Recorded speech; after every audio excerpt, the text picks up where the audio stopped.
जगतसिंहपुर स्थित आदिकवि सारदा दास संस्कृति भवन ठारे दलित विकास परिषद पक्षर बाबा साहेब डॉक्टर बी.आर. आंबेडकर 135तम जन्म जयंती पालित हो। सभापति शंकर दास नेतृत्व में भीमराव आंबेडकर 135तम जन्म जयंती महाआडंबर पालित हो।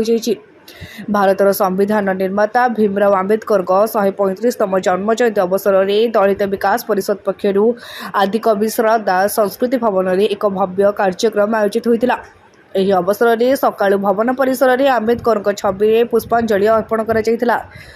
ପରେ ସଭା ଆୟୋଜନ କରାଯାଇ ବକ୍ତାମାନେ ତାଙ୍କର ସାମାଜିକ ନ୍ୟାୟ, ସମାନତା ଓ ଶିକ୍ଷା ପ୍ରତି ଅବଦାନକୁ ସ୍ମରଣ କରିଥିଲେ। କାର୍ଯ୍ୟକ୍ରମରେ ସ୍ଥାନୀୟ ଗଣ୍ୟମାନ୍ୟ ବ୍ୟକ୍ତି, ସାମାଜିକ କର୍ମୀ ଓ ବହୁ ସଂଖ୍ୟକ ଯୁବକ ଯୁବତୀ ଯୋଗ ଦେଇଥିଲେ।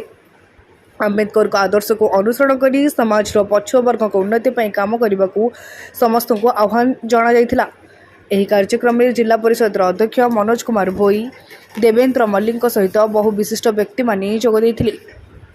आज बाबा साहेब डॉक्टर बी.आर. आंबेडकर 135 जन्म दिवस महासमारोह रे आदिकवि सारदा दास संस्कृति पालन कराउछु।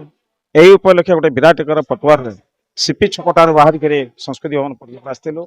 तेणु गोटे जिनिस बाबा साहेब जो गुड़ाक जीवन भरी जीवन तमाम आपणकर समता, समानता, न्याय, मानवाधिकार लड़ाई करते से चिर नमस्य। स्मृति उद्देश्य आज 135तम जन्म जयंती पालन करा। बाबा साहेब आंबेडकर 135तम जन्म जयंती एथिरे प्रत्येक पुरपल्ली रे सारा भारत वर्ष रे यह पालन करा जाउची।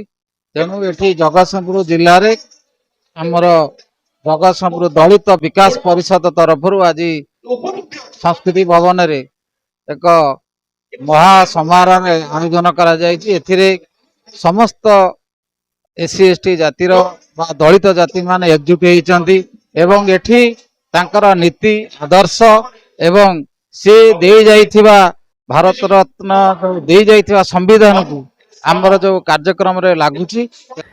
रीता सों को रिपोर्ट, तीर्थ क्षेत्र लाइव।